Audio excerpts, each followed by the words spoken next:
it's Liz Yuille from Old Stables Crafts. Thank you for joining me again today. Today's Inspire, Create, Challenge, New Challenge Day. Yes, I love it. So today we have got a sketch and it's easy. Look, can you see that? Hopefully you can see it without too much reflection. So basically it's just a card blank with a line across the middle and a strip here. Now we don't worry about any of the words, they're there just because they need to be words somewhere. It's challenge number 41. So this is the card that I have made to answer the call of the challenge, and I thought I would show you how to make it. Now, coincidentally, this is the paper that I have sent to my team this month for our team challenge. Every month I send out a little selection of product to all of my team so that we can share projects made with that particular set of products. They're allowed to add a few extra bits and pieces, but it was this designer series paper that I used this time. What's it called? It's Nature's Poem, that's it. I keep forgetting. It goes with the Rooted in Nature stamp set, which is one of the sets carrying over. Now, this is currently bundled with the dies that go with it. Now, the dies are also carrying over, but obviously not as a bundle. So if you want them as a bundle, then you know what to do. It's called Saving 10% by Buying Now rather than Spending More by Buying Later. So I'm only using two of the stamps, which is the sentiment and this leaf, because this is a really quick card to make. So start with a standard A5 half sheet of A4 card base, which when you fold it in half becomes a standard A6 card. I have got two pieces of designer series paper. Basically all I did was layer two bits together and cut them so that they were 5 5/8 by 3 7/8. As ever, measurements below. Not below, but there's a link to my associated blog post below. So then, because I cut them as one, the edges line up beautifully because they were done in one pass. So it's a really nice way of getting a really crisp edge. Not that it really matters because I am covering up the seam, but just so you know. So I'm putting the leaves at the bottom and the lines at the top. So I'm just going to add some snail to the back of my designer series paper. Snail is great for sticking designer series paper to anything. You can use liquid adhesive, you can use tear and tape, you can use, you know, pretty much any of our adhesives that you want, but speed-wise, snail is absolutely the best. So let's just get those lined up. So that's that. Right, as far as the gap between the two, because I don't like gaps, I've just taken some of the rich raspberry velvet ribbon, and this I am going to lay across here and just cut it in the same direction. So I've already got an angle here. I'm just going to use the same angle over here. Which way up you use it, it's, you know, it's up to you. Which way you have your angle going is really not a thing to stress about. Now, our tear and tape is exactly the right width for this ribbon. So I'm going to stick the tear and tape to the ribbon rather than stick the tear and tape down and then try and get the ribbon to match up to it.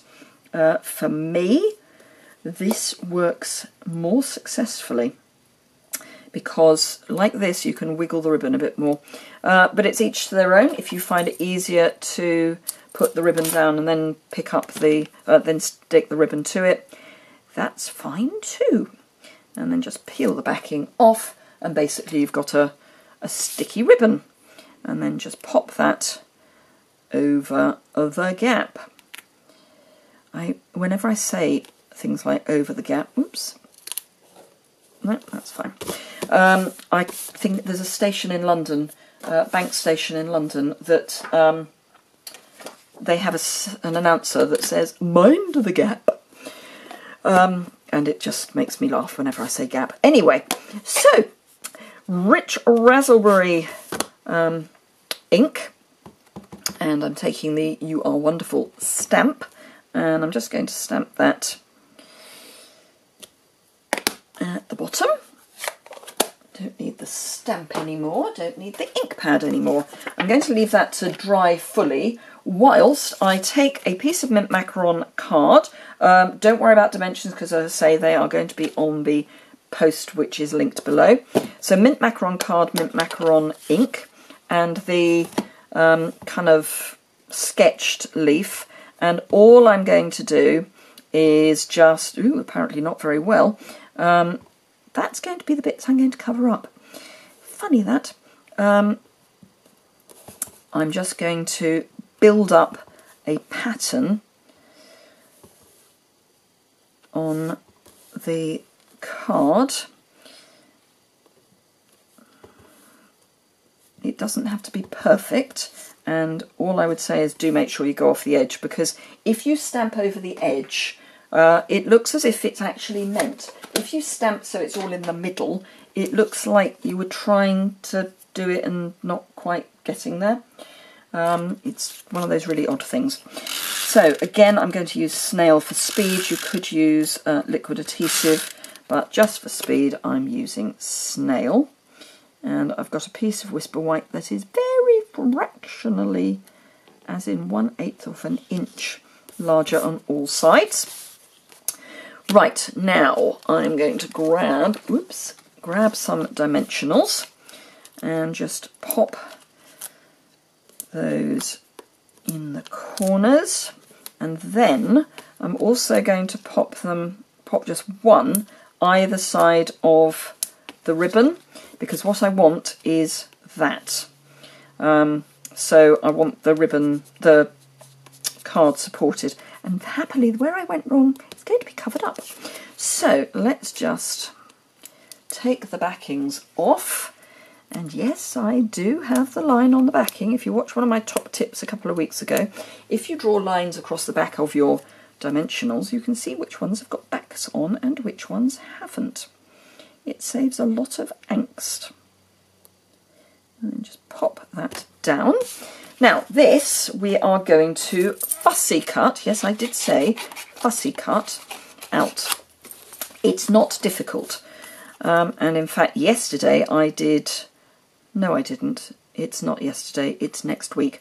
I'm doing how to fussy cut as a top tip. So you can have a look at that next week if you have problems.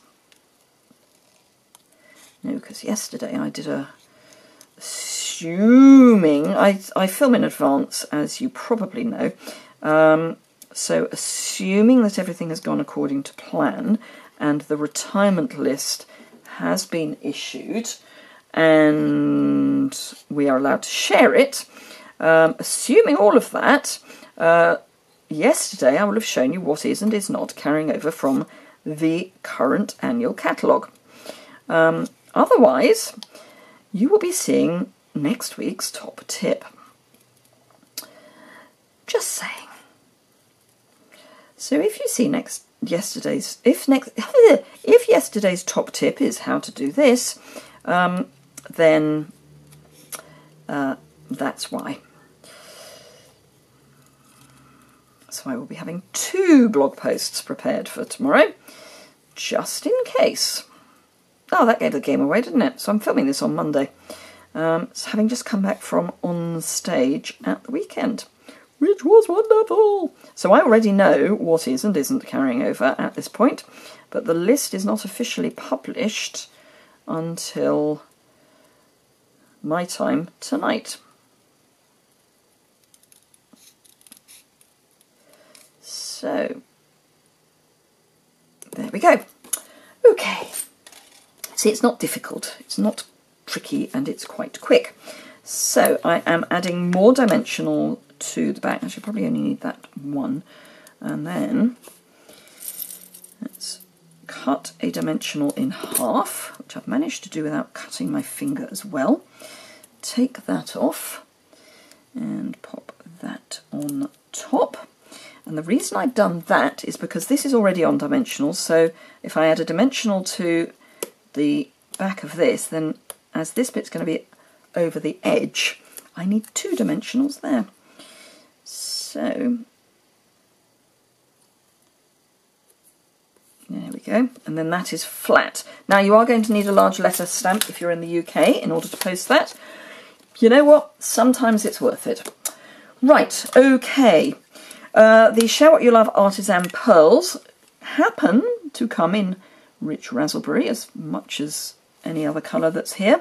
And as rich raspberry is one of my feature colours, I'm using the rich raspberry, but mint macaron is also one of these colours. So there are plenty to choose from. If you don't have these, A, you can order them now, assuming they are still in stock, and B, you can colour them with your blends. You can get ordinary pearls and just colour them with your blends. So there we are. 2 You Are Wonderful cards. It's a great any occasion sentiment, so hey, why not? Thank you very much indeed for watching. I love this. It's a great way to use up designer series paper by just using it as your mat and then doing stuff on top. Don't worry if you don't have dies for things, just fussy cut. So thank you very much indeed for watching. If you've got any questions or comments, please add those to the comments box below or send me an email. The information about my contact details is both below and over on my website. The associated blog post link is, guess where? Below. If you enjoyed this, please give it a thumbs up. If you don't already subscribe to my YouTube channel, you can do that by either clicking the button in the bottom right hand corner or going over to my channel and clicking the subscribe button there. If you also want to get an email to let you know when I post a video, then hit the little notification bell next to the subscribe button on my channel. If you don't want emails, then don't, just subscribe. And then when you go to YouTube, you'll be able to see that I've posted because it'll be next to my name that I've posted an extra video. If you would like to receive my newsletter, then you can sign up for that in the on my blog, on my website, which you get to from below. I think that's just about it. Oh, except to remember, A, to take part in the challenge, and B, when you shop with me, do use the host code, which is in the information below, because if you spend anything that is less than 150 and over £20, you get to share in the host rewards for that month. I literally take the number of people who have shopped with me, the amount of money, divide the number of people into the amount of money, and that is the amount I spend on the gift for that month. So, thank you very much indeed for watching, and I look forward to seeing you again very soon. Bye!